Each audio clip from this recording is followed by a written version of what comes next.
Please don't trust me. Trust the data, trust the models that historically worked well in the past, that also have a theoretical underpinning behind them. So don't just look at random correlations, look at things that actually make sense. Look at things like this. Now what is this? Some random colorful squiggly lines here. This is Bitcoin with the MVRV score. It is one of my very favorite models for Bitcoin, and it shows the power that blockchain analytics has above traditional technical analysis that you might be used to with stocks, for example. With stocks, you can only look at the price, you can draw some random lines, you can hope that those lines hold. Say, here is a trend, so I think this thing will go further up. But you can't really make conclusions of who's actually buying, who's actually selling. What are the people that tend to hold long-term currently doing? Are they selling? Are they continue to buy? Those are very important questions to answer in order to get a feeling. How stable is the current market? If the people that tend to hold long-term are currently selling off, probably there's something fundamental going on that makes sense to rather look deeper into. And so let's take this chart apart.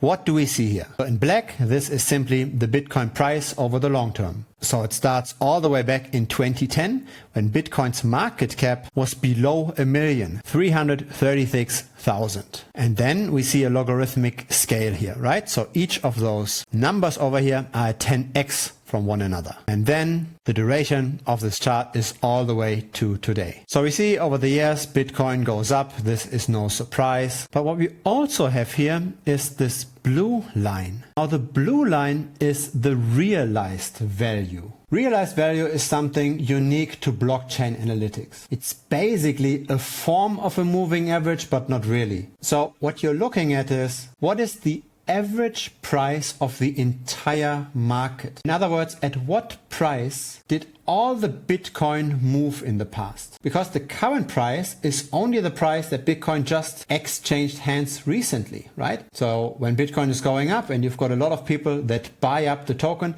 the last person bought for this high price. But the people that bought beforehand bought for the lower price. They are now in profit. The realized price is the average of all of those Bitcoin that moved hands. So looking at all the circulating Bitcoin, you check at what particular price point did that Bitcoin move, and then you average this out.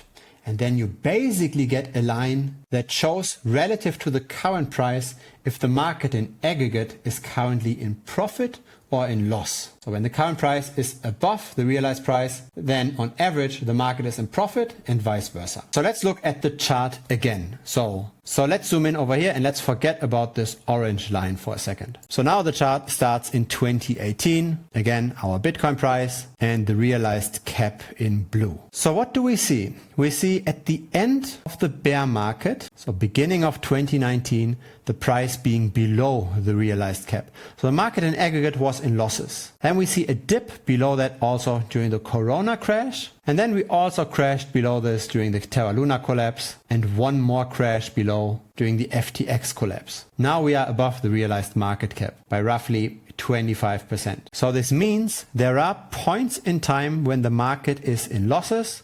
Most of the time the market is in profit. Why is this so important? It's important because of the fundamentals of Bitcoin. The fundamental idea of Bitcoin is that it inflates less than fiat currencies. So fiat printing is faster than Bitcoin mining. And so if you expand your time horizon long enough, over time the US dollar valuation of Bitcoin should go up. Simply a relationship between fiat versus Bitcoin. Those fundamental tokenomics, they are the basis for holding Bitcoin. And they are also the basis why you don't have to necessarily sell Bitcoin when it's at loss. So in other words, if you believe that Bitcoin will stay around for the next 5 to 10 years, if you think that it will not get outlawed, when you think there will still be a use case for Bitcoin as a store of value, as an asset that can be moved across countries, etc. If you believe in this, then you can wait out any bear market. You can simply just wait it out. A recovery will come simply because more fiat is being printed and Bitcoin stays stable in its circulating supply.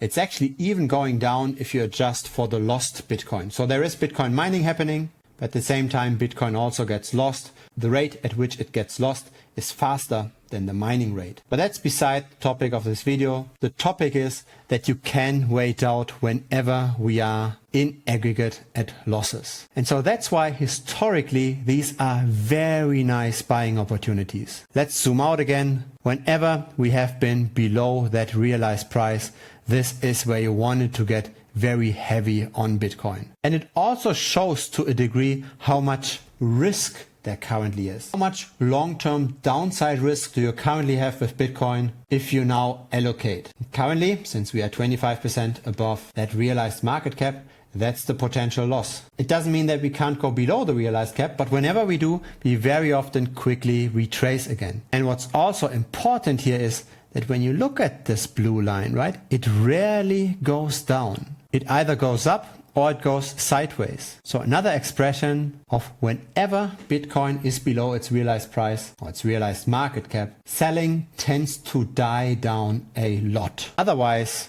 this blue line would also go down, right? It would go down to the current price very quickly.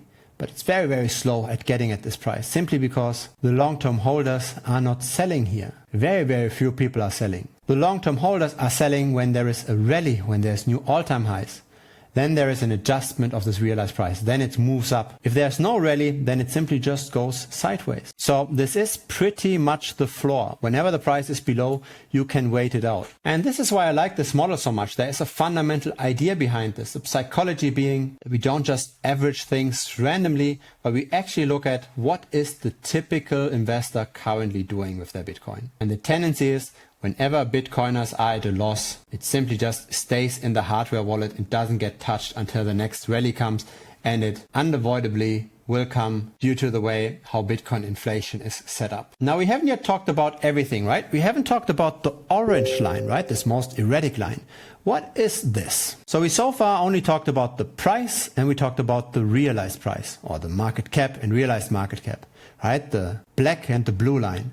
But this is the market value to realized value Z-score. What is Z-score here? Look at this formula. The Z-score is the market cap minus the realized cap, so the delta between the black and the blue line, and it's dividing by the standard deviation of the market cap. That's the orange line. So standard deviation simply means how much is something moving up and down. Bitcoin rather quiet right now, it's not being bought and sold much? Or is it rising up and crashing again and rising up the next day and crashing? How erratic are the price movements? Why is this important? Because what you want to know is how much is the market in profit or in losses relative to the current randomness of the price movements. If everything is going up and down a lot right now, then being a lot in profit at a certain point in time doesn't mean that much. But if you are very calm and suddenly we jump up and we are in profit a lot, and maybe this is dangerous territory and this is where the long-term holders might be selling.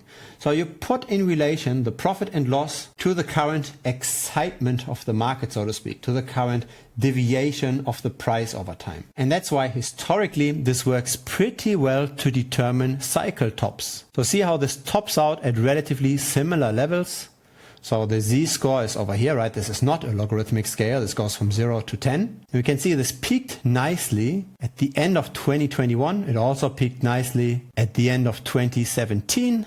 Doing a cycle top, and then we've got our other tops over here. A very nice measure to figure, are we currently heated or not? On the other hand, we also have the bottoms here, but for that we don't necessarily need the Z-score. We simply just look at the market cap relative to the realized market cap. So notice here, for example, right where we are in this green area, this jumps into green whenever the market cap is below the realized cap. So this is super useful to watch. You really want to get risk on when the price is below the realized price. You want to allocate your risk exposure relative to how much we are currently above that realized price. That's the potential sell pressure. The realized price though doesn't really go down much, and so it shows a pretty good floor. Thus also a pretty good indicator for when a bear market might potentially end. No model is perfect, but I think this is one of the best models out there. This is not just drawing random lines. This is something that fundamentally makes a whole lot of sense, and I personally also allocate my exposure to Bitcoin based on that. At least the long-term Bitcoin that I'm not actively trading in and out of. If you want to know about my active trading though, where I try to generate alpha on top of just holding Bitcoin, feel free to check out the premium membership. More information is in this video over here. Hope to see you in that video, and thanks for watching this one. Don't forgive this a like and feel free to subscribe as well. Bye bye.